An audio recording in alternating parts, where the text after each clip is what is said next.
వైకుంఠ ఏకాదశి ఒక్కరోజు ఇవ్వాలా 10 రోజులు ఇవ్వాలా అని చెప్పడం అనేది నా బాధ్యత కాదు. నాకున్న నాలెడ్జ్ సరిపోదు. Right sir. ఇక నేషనల్ పాలిటిక్స్ చూద్దాం సార్. అరవింద్ కేజ్రీవాల్ అంటూ ఉన్నారు, గత దశాబ్ద కాలంగా ఢిల్లీలో జాట్లు వివక్షకు గురవుతూ ఉన్నారు అని చెప్పేసి, వాళ్ళకి ఓబీసీ కేటగిరీలో రిజర్వేషన్లు కల్పించాలి అని చెప్పి ప్రధాని మోదీకి విజ్ఞప్తి కూడా చేస్తున్నారు, ఒక డిమాండ్ కూడా పెట్టారు. ఢిల్లీ ఎన్నికల్లో జాట్స్ ప్రభావం ఎంత అండ్ ఈ డిమాండ్ పెట్టడం వెనుక కేజ్రీవాల్ వ్యూహం ఏంటి అంటే ఏం చెప్తారు? ఇష్యూ ఆ రెండు కూడా ప్రశ్నలు కాదు. కేజ్రీవాల్ వ్యూహం ఏముంటుంది, రాజకీయ ఎన్నికల్లో ఉపయోగపడాలంటుంది. జాట్ ఎంతమంది అంటే గణనీయంగా ఉన్నారు కనుకనే పెడతారు. ఆ రెండు క్వశ్చన్లు చాలా సింపుల్ ఆన్సర్స్. ఎన్నికల్లో గెలవడం కనుక వ్యూహం, ఇంకా వేరే వ్యూహం ఏముంటుంది? ఇష్యూ వల్ల జాట్ రిజర్వేషన్లను కేజ్రీవాల్ రైజ్ చేయడం ప్రాక్టికల్ కాదు. ఎందుకు కాదు అంటే ఆల్రెడీ కోర్టులు తీర్పులు చెప్పాయి జాట్ రిజర్వేషన్లు కొట్టేస్తూ. Ram Singh versus Union of India అనుకుంటాను, to be subject to verification.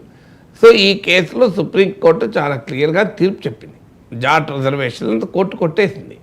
So court కొట్టేస్తూ చాలా క్లియర్గా ఏం చెప్పిందంటే, ఒక పొలిటికల్ ఇన్ఫ్లుయెన్స్ చూపెట్టగలిగిన ఒక గ్రూప్ తనకు తానుగా వెనుకబడిన తరగతిగా ప్రకటించుకుంటే సరిపోతుందా? వెనుకబాటుతనానికి కులం అనేది ఒక కన్వీనియంట్ స్టార్టింగ్ పాయింటే తప్ప అది ఒకటే క్రైటీరియాగా ఉంటుందా? ఆ మాటకొస్తే ట్రాన్స్జెండర్లు ఏ కులంలోనైనా చాలా ఘోరమైన వివక్ష గురవుతున్నారు కదా. అందువల్ల వెనుకబాటుతనాన్ని అంచనా వేయడానికి ఇన్నోవేటివ్ కొత్త నూతన రకాల క్రైటీరియాలను కొలబద్దల్ని అన్వేషించాలి. ఇదంతా కోర్టు చెప్పింది. ఒక group of people because of the larger number, అంటే ఇప్పుడు మన దగ్గర కాపుల రిజర్వేషన్ల గురించి కూడా అదే డిమాండ్ ఉంది, మరాఠాల రిజర్వేషన్లు కూడా డిమాండ్ ఉంది.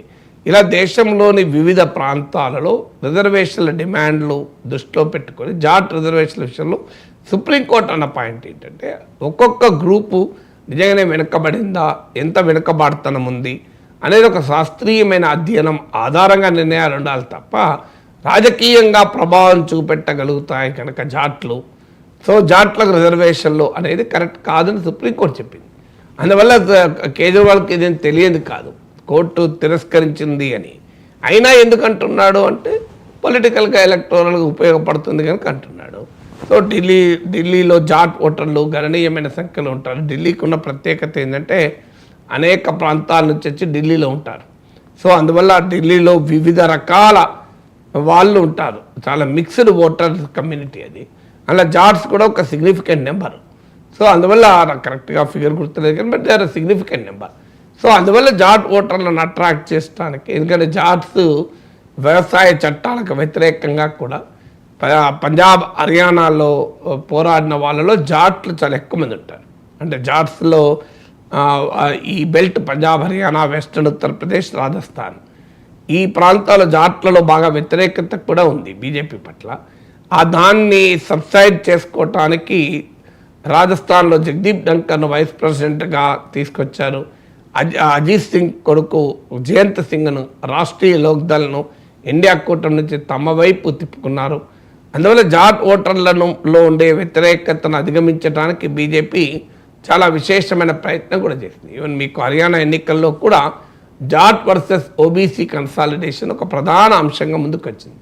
భూపేందర్ సింగ్ హూడా నాయకత్వంలో జాట్ ఓటర్లు కాంగ్రెస్ వెనకాల కన్సాలిడేట్ అయితే, నాన్ జాట్లకు వ్యతిరేకంగా ఓబీసీ కన్సాలిడేషన్తో బీజేపీ లాభపడింది.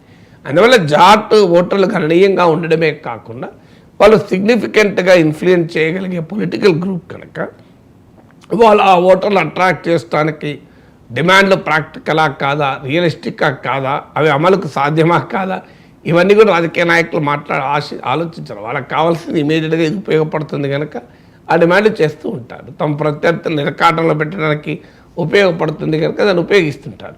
కానీ అది ఎంత మేరకు ఎన్నికల్లో ప్రభావం చూపుతుంది అనేది అనేక ఇతర ఫ్యాక్టర్లపై ఉంటుంది. గుజరాత్లో పటేల్ రిజర్వేషన్లతో, మహారాష్ట్రలో మరాఠా రిజర్వేషన్లతో ఇలాగే బీజేపీని ఉక్కిరిబిక్కిరి చేస్తానికి ప్రత్యర్థులు ప్రయత్నం చేశారు. కొన్ని విజయాలు కూడా సాధించారు. మహారాష్ట్రలో లోక్సభ ఎన్నికల సమయంలో మరాఠాలు క్లియర్గా బీజేపీకి వ్యతిరేకంగా ఓటు వేశారు. కానీ అసెంబ్లీ ఎన్నికలకు వచ్చే వరకు ఏక్నాథ్ షిందే పర్సనాలిటీ కావచ్చు, అనేక ఇతర ఫ్యాక్టర్స్ వల్ల ఈ మరాఠాల వ్యతిరేకత, మరాఠా యాంగర్ని కూడా అధిగమించి బీజేపీ అధికారులకు రాగలిగింది. గుజరాత్లో పటేల్ కమ్యూనిటీ వాస్తవంగా బీజేపీకి చాలా బలంగా మద్దతున్న కమ్యూనిటీ కూడా. కానీ ఆ పటేల్ ఉద్యమం బీజేపీకి చాలా ఇబ్బందులు పెట్టింది. కానీ ఆ ఇబ్బందులు అధిగమించి బీజేపీ అక్కడ నిలబడగలిగింది.